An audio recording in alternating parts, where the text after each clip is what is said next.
நம்ம வாழ்க்கையில் 30 வருஷங்களில் சந்தித்த வீழ்ச்சியும் வெற்றியும் பார்ப்போம்.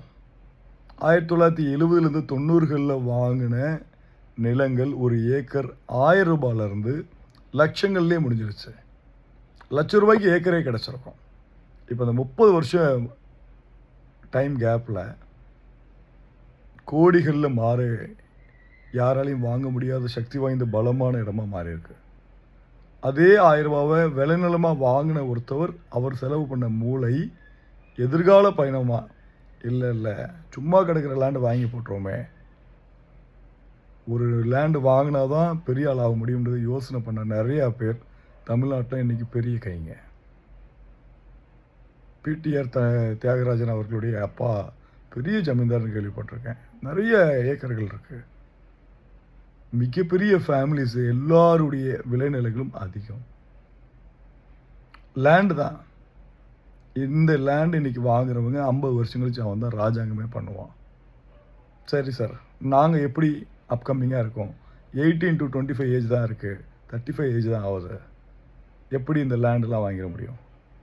லேண்டு வாங்குறதுக்காக சொல்லலை. 30 வருஷத்துக்கு முன்னாடி யாருமே யோசிக்க முடியாத நேரத்தில் யோசித்தவன் இன்றைக்கி பெரிய ஆள். இன்றைக்கி ஏஐ டெக்னாலஜி வாழ்ந்துருக்க உலகத்தில் அடுத்த 30 வருஷத்துக்கு இப்போவே ஸ்கெட்சு போடலைன்னா நாம் தவறிடுவோம். ஒவ்வொரு வினாடி பொழுதுகளையும் சரியாக நுண்ணறிவுகளோடு வேலை செஞ்சு இது இந்த எதிர்காலத்தில் வந்து நிற்கும். இந்த டெக்னாலஜி இந்த அளவில் ஜெயிச்சு நிற்கும். யோசனைகளாக படிப்பறிவுகளும் சரி, இன்வெஸ்ட்மெண்ட் நோக்கங்களையும் சரி. சார், நாங்கள் சேஃப்டி எதிர்பார்க்குறோம். சேஃப்டி எதிர்பார்க்குறது சி கிரேடாக இருக்கட்டும். பிஎன்சியில் பிரில்லியன்ஸ் மட்டும் தான் வின் பண்ணோம். ₹1,00,000 ஒரு நல்ல மிகச்சிறந்த அறிவாளிகிட்ட கொடுத்தா அவன் ₹1,00,00,000 மாற்றிடுவான். ஒரு முட்டாள்கிட்ட கொடுத்தா ஒரே நாள் இல்லாமல் பண்ணிடுவான். நீங்கள் அறிவாளிகள் ஆகிட்டிங்கன்னா உங்களுடைய வாழ்க்கை நம்பர் 1 ஆகிடும். தமிழ்நாடு நம்பர் 1 ஆகிடும். இல்லைங்க, நான் அடிக்ஷனில் இருக்கேன். தொப்புள் எனக்கு பிடிக்கும், மார்பகங்கள் எனக்கு பிடிக்கும். அடிக்ஷன்லேருந்து வெளியே வரும்போது பணம் எனக்கு பிடிக்கும். பணத்தை அதிகமாக எக்ஸ்ட்ரா டிஜிட்டில் ஆட் பண்ணுறது எனக்கு பிடிக்கும். ரேங்கிங்கில் நான் வாங்குறது பிடிக்கும். என்கிட்ட எத்தனை கார் இருக்குது நான் காட்டுறதுல பிடிக்கும். இந்த ரெவல்யூஷனுக்குள்ளே வருவோம்.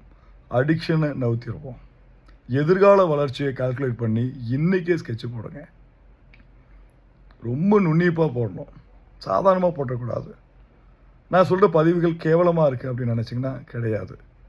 மாஸ்டர் பீஸாக ஒரு நாள் மாறும். 2050க்குள்ளே இந்த விஷயம் வேறு லெவலில் ஜெயிச்சு நிற்கணும். நன்றி.